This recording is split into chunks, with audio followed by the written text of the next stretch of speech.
Hello and welcome to Valuechain TV News Update. I am Kabir Lawal with the news. And on the Valuechain TV News Update, we start with power, where the governing board and executive members of Association for Public Policy Analysis, APA, has commended the 2024 Power Correspondent Association of Nigeria for its continuous efforts in the power sector. This was the assertion of the national chairman, APA, Chief Prince Will Okori, at this year's event with the theme, Nigerian Power Sector, Ending the Talk, Moving to Action. Prince Will Okori further stressed the need that this year's event is imperative to take time against corruption in the power sector, which is one of the factors bedeviling power sector in Nigeria. He added that power sector are still struggling with 0.00 megawatts with exploitation through metering and billing policies. The theme of this event is walking the talk and not talking without walking. And your question is good. Corruption in the sector is the highest in this country. The power sector has serious corruption. Unfortunately, the government institutions seem to want to cover that aspect. We always talk about lack of liquidity in the sector. How many assets did the Nigerian Electricity Liability Management Company sell from PSCN? How much did they generate? What was the money used for? Just last August, the company NEMCO used 94 million naira to hold training for 10 board members in Lagos. 94 million naira when Nigerians are finding it difficult to feed. And you're saying there's no liquidity in the sector. Listen, why will NEMCO was established as a special purpose entity to just handle the liabilities of the power holding company and then their assets and hand over within 5 years period.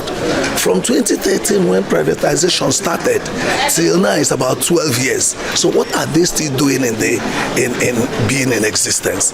But it will shock you to hear even facilities that states provided for PSCN to put their equipment to provide electricity as donation, even in line with decree number 20 of 1976 that says that lands should be provided by states for electrification purposes.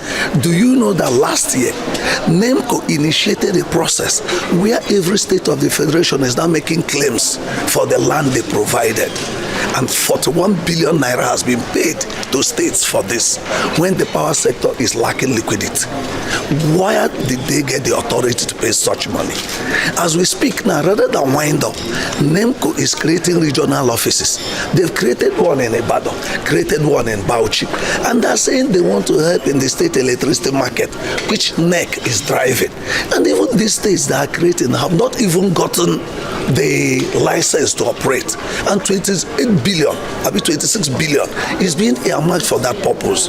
All they want to buy a property for 1.5 billion as an office, and they are saying the sector is lacking liquidity.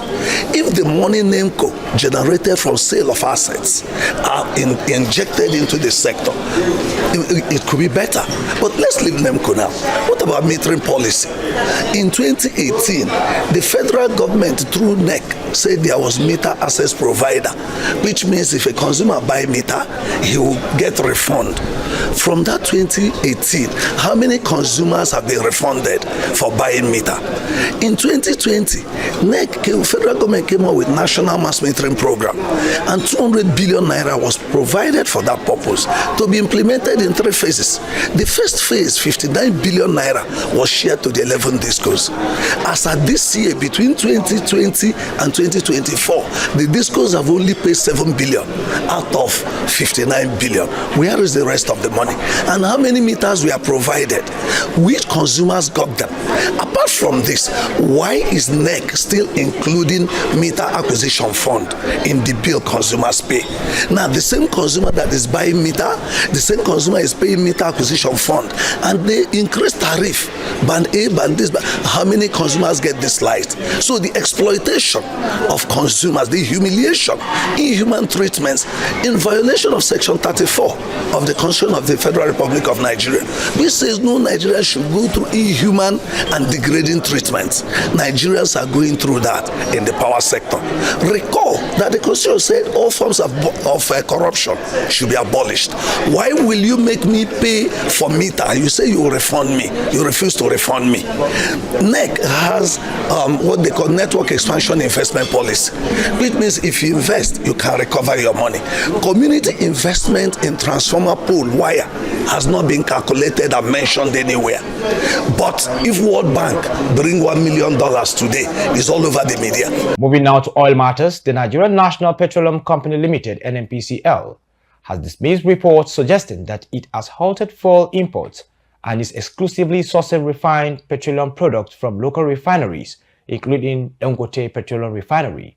Ese Ufoma completes the report. The claim, which was attributed to NNPC's Group Chief Executive Officer Mele Kyari, was published by a national newspaper and was clarified by NNPC's Chief Corporate Communications Officer Femi Sonoye. Sonoye noted that while Kyari's statement was quoted correctly, the interpretation of the comment was misleading. The GCEO had remarked at the Nigerian Association of Petroleum Explorationists Conference in Lagos that NNPC no longer imports fuel, sourcing solely from domestic refineries. However, Sonoye emphasized that this should not be misunderstood to mean an end to fuel imports altogether. Sonoye explained that NNPC's focus on sourcing from local refineries depends on the economic viability of such products. If local supply is cost-effective, it will be prioritized. For Value Chain TV, Ese Ufoma reporting. Moving now to economic matter. Federal Executive Council meeting presided over by President Bola Tinubu has approved $2.2 billion external borrowing plan to strengthen the country's finances and support economic reforms. Minister of Finance and Coordinating Minister of the Economy, Wale Edu, explained that financing package will be raised through a combination of Eurobonds and Sukuk bonds, which is approximately $1.7 billion expected to come from the Eurobond offer and $500 million from the Sukuk financing. He added that the move aims at completing the federal government's borrowing program and will proceed once the National Assembly reviews and approves the plan. The borrowing will occur within the fiscal year, and the ultimate funding arrangement will be decided by market conditions and transaction advisor advice. The federal government, through the National Agricultural Growth Support Scheme, Agro Pocket, has secured $134 million loan facility from the African Development Bank AFDB to help farmers to boost seeds and grain production in the country. As contained in a statement issued by Mrs. Antonia Erema, Chief Information Officer, Ministry of Agriculture and Food Security, Minister of Agriculture and Food Security, Senator Abubakar Kyari, explained with the reintroduction of the National Dry Season Farming to boost year-round agricultural production. The loan will be handy and guaranteed national food security in the country. Moving now to COP29. As the United Nations Climate Change Conference COP29 in Baku, Azerbaijan continues, the media analyses have revealed that Nigerians were the highest delegations in attendance from Africa, with an incurred expenses of 866 million naira in flight cost for delegation. This year, Nigerians' delegation to the ongoing COP29 Climate Summit in Baku reduced by 55% to 634 delegates, but still retains Africa's highest delegation title. Uganda has the second highest delegation with 412 delegates. Of the 634 delegates, 214 were sponsored to attend the conference by the Nigerian government. Moving now to sports. Victor Osimhen has joined the legendary Segun Odegbami on the list of Nigerians' all-time leading scorers. This comes after his goal in the Super Eagles 1-1 draw against Benin Republic in a 2025 African Cup of Nations qualification. Victor Osimhen entered the match in the third place with 22 goals. However, the 26-year-old is now on loan at Galatasaray from Napoli, equalized in the 81st minute in Abidjan.